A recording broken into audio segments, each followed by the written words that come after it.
this. Only a true, powerful God can allow suffering to happen because he has the power to redeem it. Think about slavery. For a long time, the people that endured slavery were like, how are we going to get through this? How are we going to get through this? How are we going to get through this? And guess what happens? They get redeemed and brought out of slavery. They are brought out of slavery. And a lot of people will say, well, that's just because that's just what happens. No, do you know what has to happen for 100, 200, 300, 400 years of slavery to get reversed? Do you know what has to happen? In order for that to have to happen, someone has to have the free will to turn to God and say, God, what should I do? And he gives them delight to say, tell them this is no more. Don't allow this to happen anymore. And he gets them out of slavery. Because imagine if Abraham Lincoln had a hardened heart. He wouldn't care to get those slaves out of slavery, right? Mhm. Only a good God can instill goodness into people to see something bad happening to get them out of it. This is the purpose of why he's a redeemer. He's a redeemer because he can enter the hearts of someone who has a free will and say, hey, do you believe that what's happening to these slaves is wrong? And they say, I believe that what's happening to them is wrong, but I don't know why. You know why. It's because God instilled something into you. So you know that slavery is wrong and go fix it.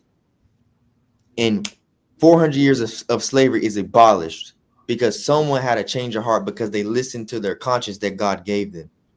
This is a redeemer. This is the purpose of why he is the all-knowing and why he is the judge, because he's beyond our comprehension. You know what I mean? Yeah. Um,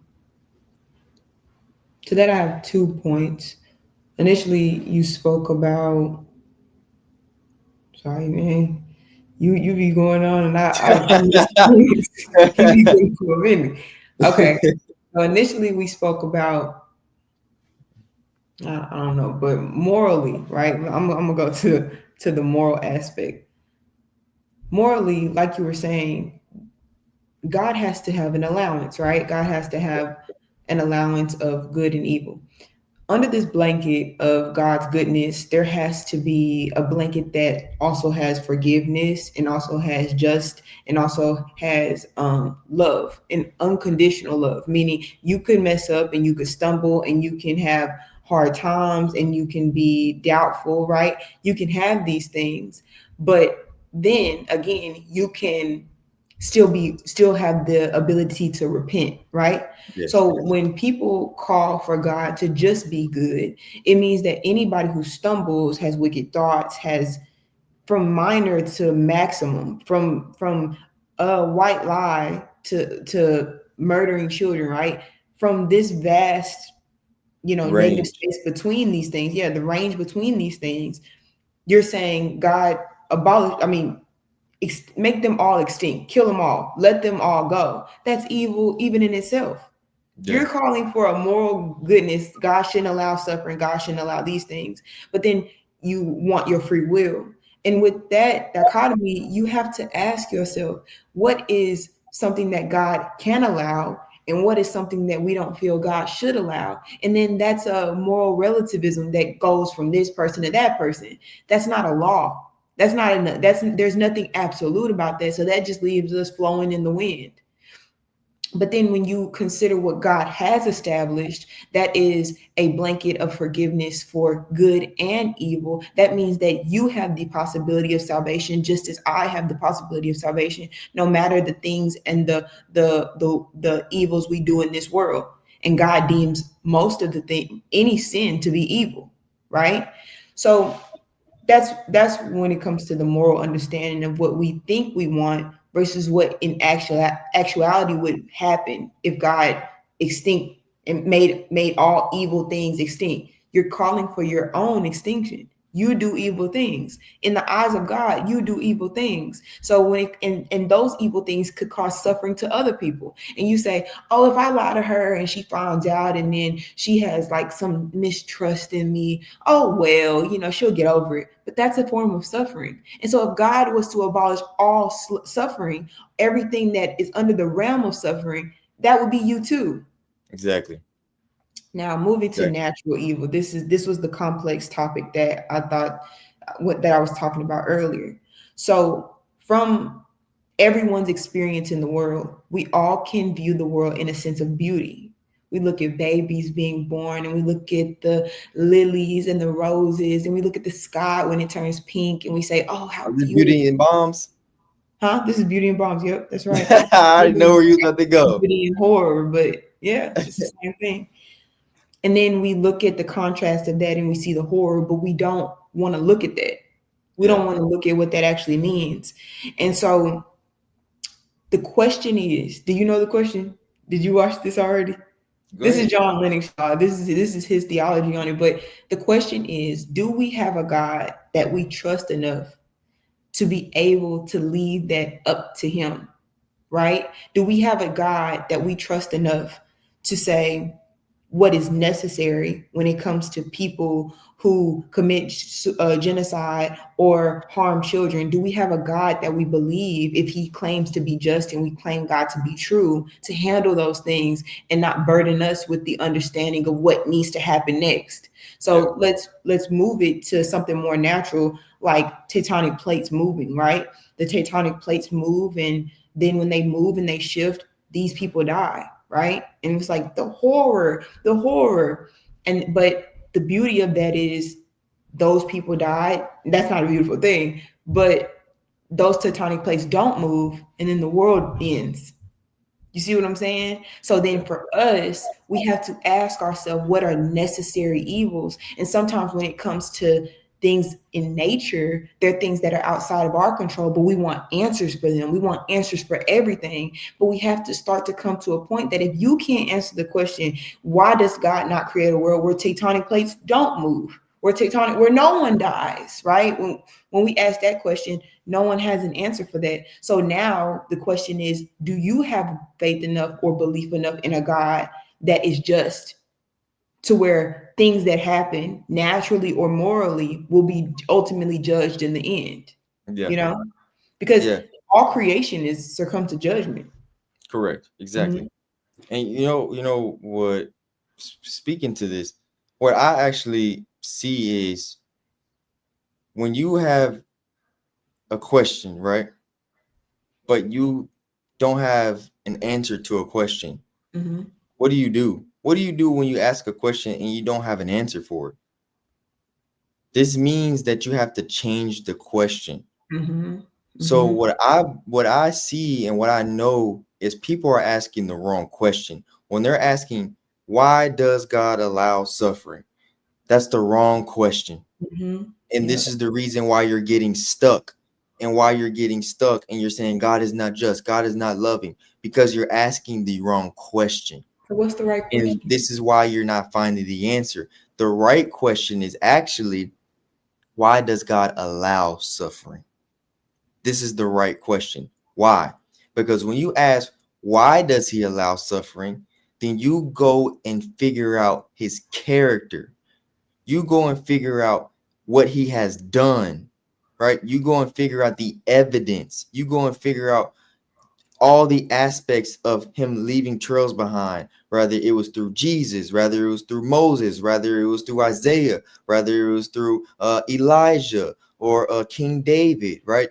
He has left trails of evidence of real men who really existed in real life that went through the ups. The Job is another example who went through the ups, the downs, the good, the bad, the ugly, the abundance, the rich, the poor. They went through all of these things, but guess what all these men had in common, even through pain and suffering? All of these men had in common the same God in abundance, and they were brought out of their suffering. Mhm. Every single one of them, which is why you're asking the wrong question, because you're looking for an answer outside of God when you ask, why does God allow suffering? So you go look for an answer over here, but you're not asking why does he allow suffering, and go find the evidence of the men who went through the suffering or the women who went through the suffering, and they say this happened to me, but when I turned to God, he brought me out of it. He Am I took me tripping or out of it. are you asking the same question? No, I'm asking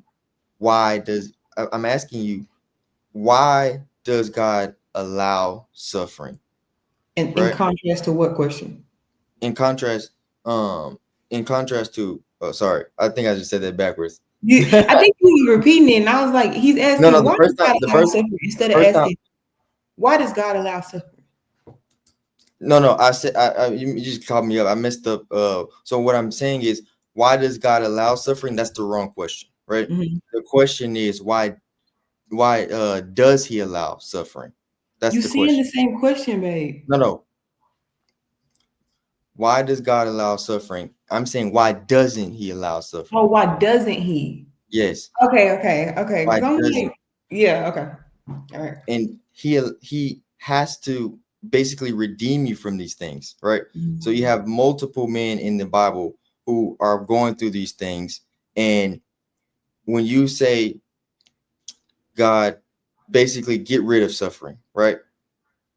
What you're doing is you're allowing the free will to only be good. And if it's only good, what if I decide to be a bad person, Right. right? What if I decide to be a bad person, right? Does this mean he has to wipe me out? Right. Yeah. And I expressed that perspective earlier. It makes no sense to not have grace or mercy when that's the character of God. We don't have grace or mercy for those who stumble or those who are evil, those who Yeah. fall. I mean, in the story of Jeffrey Dahmer, they say he asked for repentance on his deathbed, and it's like he went to hell. Well, we don't know that. Now we don't know that. It would comfort the natural mind because of the heinous things he did to say he went to torment or whatever the case may be. But if he truly found God, then we can't say that he's in hell, you Yeah. know? Hmm. And so another aspect of this is a lot of people say, oh, well, with Jesus, he's against he supports religious violence, or he wants you to condemn those who don't believe and be wrathful and angry. Like some people believe that Jesus doesn't have grace if it comes down to the disbelief in him. They're like, oh, if you say Jesus isn't real, wrath comes upon you. But it's the complete opposite. Like even when Peter cut the ear of the soldier when they were trying to arrest Jesus put the ear back on because he's Yeah, against exactly. those things. And so that's Yeah. another aspect Even of with the God's person character. trying to arrest him. Huh? Even with Yeah, even the person who's trying to arrest him. You're turning away to say God is just turning a blind eye to suffering, and it's not true. Even in his suffering, he was graceful and forgiving. And those are the things that we should be focused on as a people when it comes down to it. But then you have these understandings of religious violence, like wars about religion and things of that sort. But the truth is, any atheist regime, especially in the 21st century, has shed more blood than any theological regime ever has, because yeah, atheism is a gateway to a lack of accountability. Your life is not important. There's just blackness after it. So the empathy, the morality, the humanity behind taking a life, the humanity behind discouragement and anguish, and even you taking your own life, it's like, well, they're out of here now. No more suffering from this world. So to think that to subject yourself to say that God only thinks of you to suffer in this world but never experience a paradise or an abundance in another world kind of leans towards like savagery. Like just yeah. God put you here to suffer, and there's no redemption, there's no justice, there's no coming back around to these things, there's no understanding. There's just you being lost, you being put into a world experiencing good and evil. You're lost, you don't understand your purpose, you don't understand anything. And That's then literally once what I, you huh that's literally what I was about to say. yeah, once you close your eyes, that's it. Yeah. That's it. You That's if dreadful. if you take this all away, right? It Mhm. ultimately means we have no purpose. We're just here floating, right? Yeah. You're just here floating. But the thing is, suffering does what? Suffering keeps us humble. Mm-hmm. Imagine we lived in a world, right? Imagine we lived in a world where it was only good, but we still get to choose to be bad and do bad stuff, right? Because again, we have to remember we have free will, right? Right. So we live in a world where it's like only good is allowed to happen, right? But because we have free will, we still can do bad stuff if we wanted to, but only good is allowed to happen, Mm-hmm. right? And no consequences for bad, right? You get rewarded for good, but there's no consequences for bad stuff happening, right? Mm-hmm. What will this do to us humans who think we are better than one another naturally? Mm-hmm. This will turn us completely away from God, right? So suffering keeps us obedient. Suffering keeps us humble. So when you're struggling, right? I found that a lot of people, right? Even myself, I've experienced when you go through something and you're suffering, right, and you find yourself down, right, even if you don't know how to pray properly, even if you weren't raised in church, even if you like, I don't know who Jesus is yet, you find yourself in a spot one day in your life. You will always find yourself in a spot where you look down and you look up and you say, I don't really know how to pray, but God, if you really out there, I'm struggling, can you help me? This humbles us. Suffering humbles us to the fact that we need him. And he's Mm-hmm. the only one that can redeem us from this. Right? So suffering is a humbling experience. And it's an obedience not only to our spirit, but it's actually also an obedience to our flesh. Right? When you suffer, for example, when you pop your children, right? Popping your children, they suffer that pain from the pop, but it teaches them obedience. So obedience is in multitudes. It could be obedience in the flesh, it could be obedience in the spirit, but it teaches you to humble to authority. And this grounds you for a more stable, secure, and loving world. Mm-hmm. Because obedience, if you see, for example, if you see a cop, right? If you see a cop, you should know they have authority. I should obey their authority. Even if I don't like them, I should obey their authority because they're an authority figure, right? Not cause them suffering or harm just because I'm like, I don't like them, I'm gonna cause them suffering and harm, right? But the whoopings you got as a kid, all these different things allows you to have obedience because you went through a little bit of suffering to humble yourself to say, I'm not better than, I'm Mm-hmm. not greater than, I'm not morally higher than, you know. This allows you to not only humble yourself to your peers, your mother, your father, your brother, your sister, your friends, but this allows you to humble yourself to the creator as well. You know what I mean? Yeah, absolutely. And I think it ties back into what you said earlier of the multiple dimensions of the foundation of God. Yeah. If I can understand him spiritually, but not mentally, not in my mind and not in my heart, then I lack. Yeah. And in any variation of that, any variation of just one or two and not the others, you lack.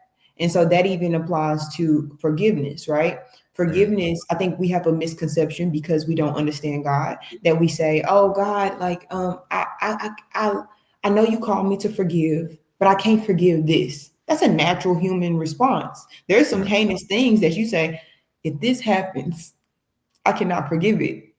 But I think that when you understand mentally what God is saying, spiritually what He's saying, and in within love what He's saying, you express empathy. And empathy does not call you to let it go. It forgiveness calls you to let it go for your own heart, the heaviness of your heart. Spiritually, it calls you to let it go because of where the hate in your heart leads you in the afterlife. And mentally, it causes you to let it go because when you are so hyper focused on anger or distaste for a person, you take your mind off God. It becomes idle. It becomes idolatry. I'm focusing on the damning of this person. I want this person to suffer, and I Yeah. can't focus on anything else until it happens. So now you're Exactly. telling God, until you serve justice to this person, I'm going to be hateful and angry. I am. Yeah. There's nothing you can do about it. Now we're understanding the foundation is broken. There's something that you're not understanding. But what you should understand is just because God says, let it go, God doesn't tell you to tell society or consequence to let them go. Justice is not let them go. And we sometimes misinterpret that. We misinterpret let it go for let them go. You let it go in your heart, spirit, and mind. But also, God still calls for consequence. And even if Mm. they don't see consequence in Still this calls life, calls for a payment. it calls for a payment no matter what. So then Exactly. we're not only advocating for an afterlife for the sense of happiness and joy. You know, everybody's like, oh, you're just you in the afterlife, I'm just gonna experience this and that. Also, you call for an afterlife because if you slip through the flaws and the cracks of this world, where you didn't have to face judgment, or you took yourself out. I went and I shot up a school and then I killed myself, and it's like, oh, you know, they took the easy way out. Afterlife also calls for judgment beyond this measure, beyond our understanding and ability. But the lack of faith calls you to say, well, that didn't happen. There's just blackness. That's where I say it's cowardice to have no belief. It's Mm. cowardice to believe that once we leave here, it's just blackness, because that calls for no account of the things you did, no reward for the things that you did good, but no consequence for the things that you did that are evil. Hmm. Or So we even, or it's even, or even, even in another sense, right? What about the people who did wrong to you? Should they not have to answer for it? Let's right. say, That's what I'm talking about. let's say if something happened to you and you say, I suffered from this because someone did this to me, right? But you Mhm. don't believe that God is just and you don't believe God serves justice, right? Do you? So that means you will forever live and go on to the next life, and this person just gets away with it, right? Well, they don't That's what you believe want to that believe. God You want to truly believe that. loves them. Yeah, you want to believe that. You want to believe it's better for you to suffer and say, that's actually a lifetime of suffering. If you believe this, you believe that I went through suffering and the person who caused me suffering, they're just going to get away with it. No, they're not. The person who caused you suffering, they're not going to get away with it. Even if they didn't get served justice in the flesh, they're going to have to get served justice in the next life. When we pass, they're going to get served justice no matter what.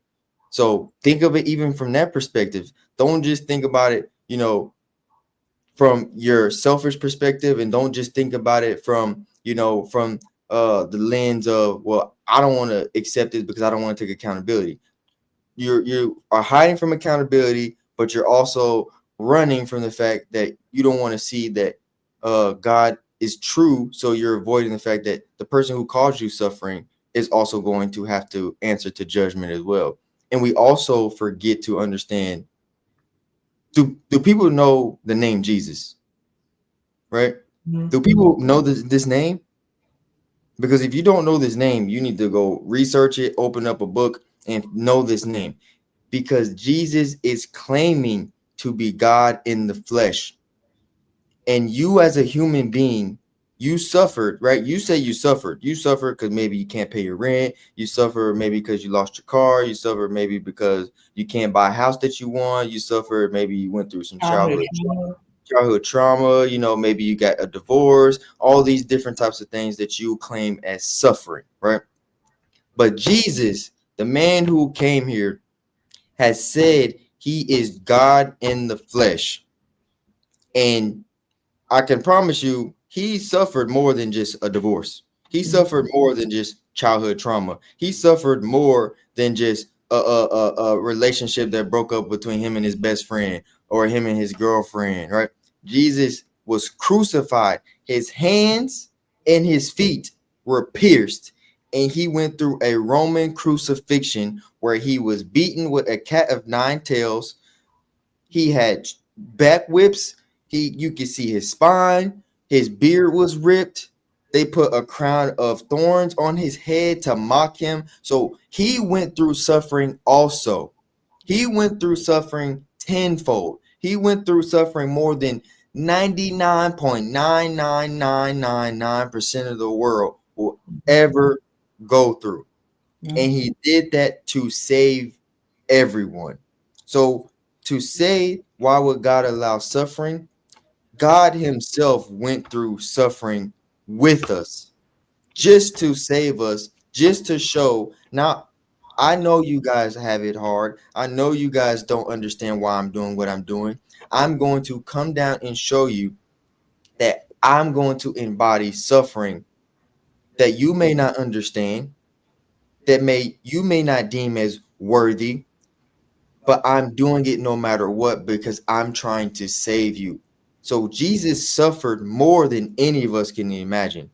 I get upset just because I can't pay. I just because I can't pay for a Lamborghini. I want to buy a Lamborghini, or just because I want to There pay $5 million house. you go, y'all. He he actually went through suffering. He had to carry his own cross to his death. He had to actually look at people and watch them laugh at him because he said he was God, and they laughed at him. But Yeah. guess what?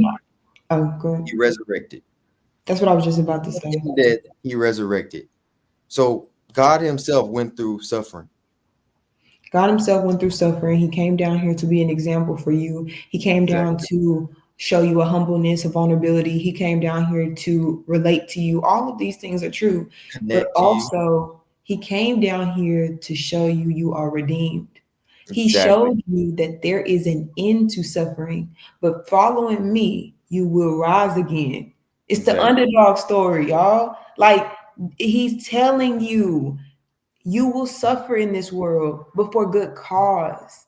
You'll Mhm. suffer in this world, but through your resilience and your ability to cancel the noise, cancel all the false prophets, cancel all of the comparison and the FOMO and the wanting to please your flesh for a period of time. He did not tell you to do this for eternity. He told you to do this for a period of time where the temptation is there, where the evil is present during those times for this temporary amount of time. Maybe Mhm.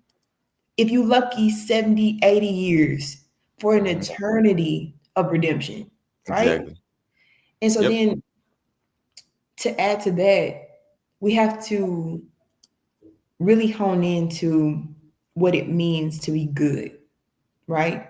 Mhm. We need to start to distance ourselves from the thought process that we're righteous because none of us are. Yeah, that we're We, on a moral high ground, a moral pedestal. I am better than you because I don't walk around half naked. I'm better than Mhm. you because I ain't got no OnlyFans. I'm better than you because I'm married. That's a big one. You know what I'm saying? Like I'm better because in some essences, I'm not expressing sin daily. I Yep. am not doing these things consciously. But we all have to repent. We all stumble. We all Mhm. have things that we are faulty of, and we would want that grace and mercy and understanding. But because Exactly. you feel as though God loves you just a little bit more, or you're special, that He only extends that to you. But that's not true. He extends it to all. To everyone. Mm-hmm. Yeah, to everyone. And So yeah, you go ahead. I was gonna say, and also we have to understand that a lot of times God allows suffering because it allows God to reveal his power and his glory, right? Mm-hmm. Again, he allows suffering because this allows him to reveal his power and his glory, right? Sometimes God I allows remember suffering. my point. My bad. I missed my point because I lost it when I was talking, but I just remembered it. Oh, go Sorry, ahead, go ahead. I just want to say this. On a light note, all creation is called into judgment. Do y'all remember when Jesus went over to that fig tree and he rebuked that fig tree and Oh said, yeah. He "Grow said, "You no more." What did he say, man? He told him, bear no more fruits." "Yeah." You look at me, he's like, He "Why?" got mad. He got mad at the fig tree because the fig tree didn't have the fruit on it, and Yeah, he was it was a hungry. season. It was a season for it to grow, and it No, wasn't it growing. wasn't in season. It wasn't in No, it was season. almost. It was almost in It season. was Which April. It wasn't in season yet. But this is why, babe. This is why. Listen. So on fig trees, the leaves grow before the fruit. So he was walking over it. Not the tree is not in season, but the leaves grow before. I'm sorry, the fruit grows before the leaves. So if the fruit is there, the leaves cover the fruit. yeah, So when he's seen the tree, it has leaves. So he goes over and he's like, "Oh, about to give me a fig. Ain't no fruit there." So it's like, I'm gonna rebuke you because you are bearing false witness. You're showing leaves. You're showing that you're fruitful, but you're not. You're not Yep. fruitful. There's no fruit for me to consume. So aren't you more valuable than the fruit tree? Exactly. If God will rebuke the fruit tree for being false, for being, and it wasn't like, I won't call it evil, but for showing in essence like a false Falsehood. picture, right? I'll Falsehood. show you that I have fruit, but I really don't. And God Yeah. rebuked it. But you are more important than creation, than nature, than a tree. So he wouldn't Mhm. rebuke in for your name. He wouldn't have justice for your name. He wouldn't say Exactly. you went against my child. He wouldn't do that because we don't serve that type of God. We do. Exactly. We serve that type of God. That's a perfect example. Jesus goes up to the fruit